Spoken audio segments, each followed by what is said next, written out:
Hi everyone, it's QuickyBaby and welcome back to World of Tanks, and today we've got a leak from the super test to look forward to, and this is the DZT-159. It is going to be the first rocket medium in the game. This is currently a tier 9 Chinese tank that has different rockets compared to the heavy tanks in the game. In today's video, I'm going to let you everything that we know so far about the DZT-159, but I'd like to clarify that all of the statistics that you see here are not final and subject to change. So let's jump right into the meat of the matter here, and that is that this vehicle has experimental jet boosters, which work just like regular jet boosters, but are much more powerful, giving the tank a greater impulse. Now, greater impulse means change in momentum. So I guess what Wargaming is suggesting is that these jet boosters will increase the engine power substantially more than on the heavy tanks. With the tier 10 BZ-75, for example, we see that the engine power increases from 12 up to 32. So are the medium tanks going to be even more dramatic? Well, Wargaming hasn't clarified this, so I guess they're still trying to figure that out. However, while the impulse is going to be higher, the charge is only going to work for 5 seconds. So that's half the duration of the Chinese rocket heavies. However, even though this vehicle is tier 9, and usually the tier 9 rocket heavy gets 5 charges, this one's going to get 7, so it gets 2 more charges than the BZ-68. You think in a super test leak that Wargaming would be telling us exactly how much the power to weight will go up and whether the top speed increase is going to be a flat 50% like on the heavies, but as of yet I've received no clarification. My guess is that the top speed increase will be the same as the heavies, 50%, and that I expect the power to weight ratio to increase to something like 50 or possibly even 60 if they're saying that the impulse is greater, and on the heavies it times by 2.5. So I wouldn't be surprised if this vehicle gets the best power to weight ratio in the game, albeit for 5 seconds, 7 times a battle. What this also means is that with the vehicle having a better base top speed limit than the BZ-75, for example, or even the BZ-72-1, this vehicle is going to be the fastest rocket tank with, if you put a turbo on it, this vehicle's top speed will be 69 with a Bond turbo, or if you put a regular turbo inside the mobility slot, 67.5. That is a fast medium, especially if it gets light tank mobility. However, unfortunately, as this is an assault medium tank, this vehicle, unlike the heavies, isn't going to get a field mod to be able to improve that top speed limit. It's going to get the same field mods as the E50, unless Wargaming changed the class by the end of it, as that means no top speed limit increase. All this vehicle's going to do is just get a little bit of extra hit points as opposed to a sacrifice of the aiming speed, whereas the tier 9 gets that extra top speed limit, which would have meant that this vehicle would have ended up being probably the fastest medium tank in the game, albeit for only 5 seconds, 7 times a battle. So what else is there to look forward to on the DZT-159? Well, looks like it gets a 122mm with 440 alpha damage, a lot like the BZ-120 at tier 9, 260 pen, 310 on the gold rounds and 68 on the HE rounds. It's all looking very good so far. Although that 310, it pales in comparison compared to the 340 heat pen that you can get on the WZ. The shell velocities aren't bad. The HE shell velocity is actually very quick, which is bizarre. And with a reload of 11.7, that means that if we take 60 divided by 11.7 times by 440, this vehicle's getting 2,256 damage per minute, which it's not bad, but again, it's not really good for a tier 9 medium. But with that alpha damage, it should be able to make up for it. However, currently the soft stats are horrific. 2.9 seconds aim time and 0.4 accuracy. For a 440 alpha damage gun, it's not exactly the worst, but it definitely could be better.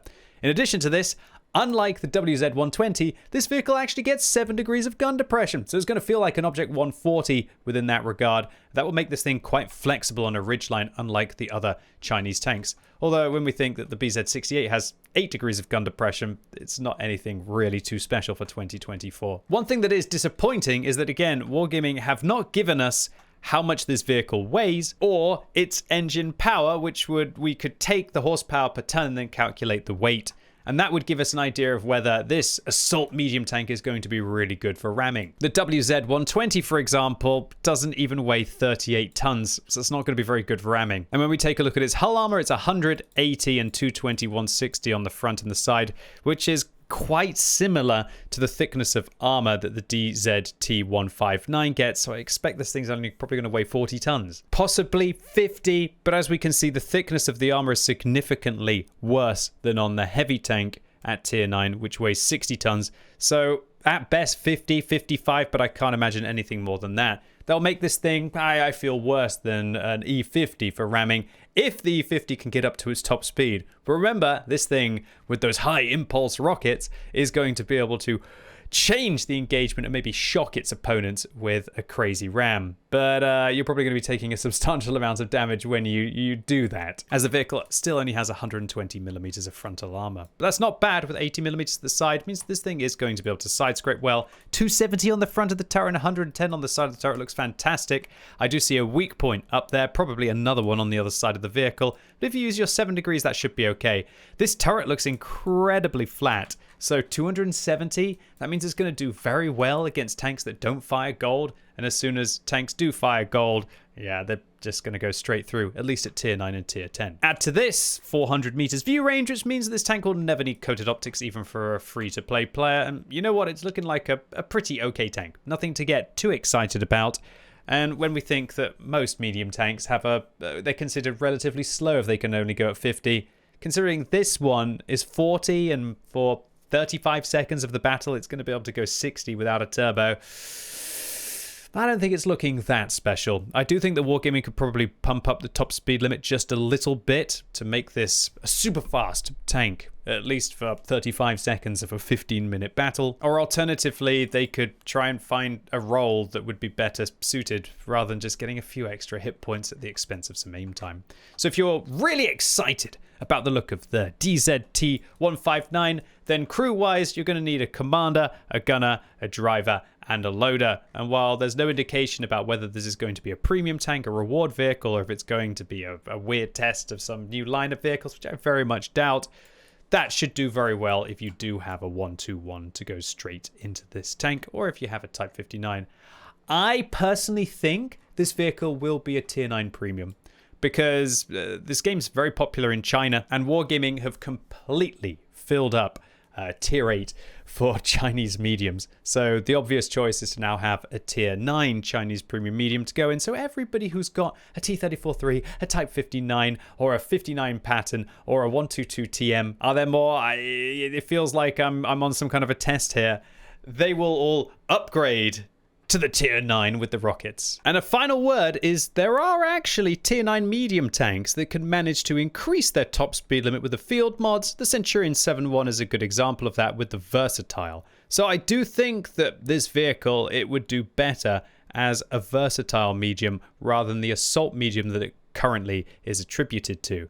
And that would give this thing just 2 kilometers an hour top speed, which would make the tank a little bit more special. Anyway, ladies and gents, boys and girls, that is the DZT-159, most likely coming to a loot box near you very soon. I really hope you enjoyed this video today. If you did, give it a thumbs up. If you hated it, give it a thumbs down. And if you're watching this video as it's released on Friday, unless things change, I'm going live all day on twitch.tv/QuickyBaby with brand new drops today, so you can come and get some goodies, as well as hopefully check out a few games with some unlocked pole tanks later on. So come and pick the best from my garage, and I'll play 40 vehicles one by one in a row, so you can get some huge variety. So really looking forward to seeing you all live right now on twitch.tv/QuickyBaby. And as always, thank you so much for watching. You've been epic, and hopefully I'll see you soon.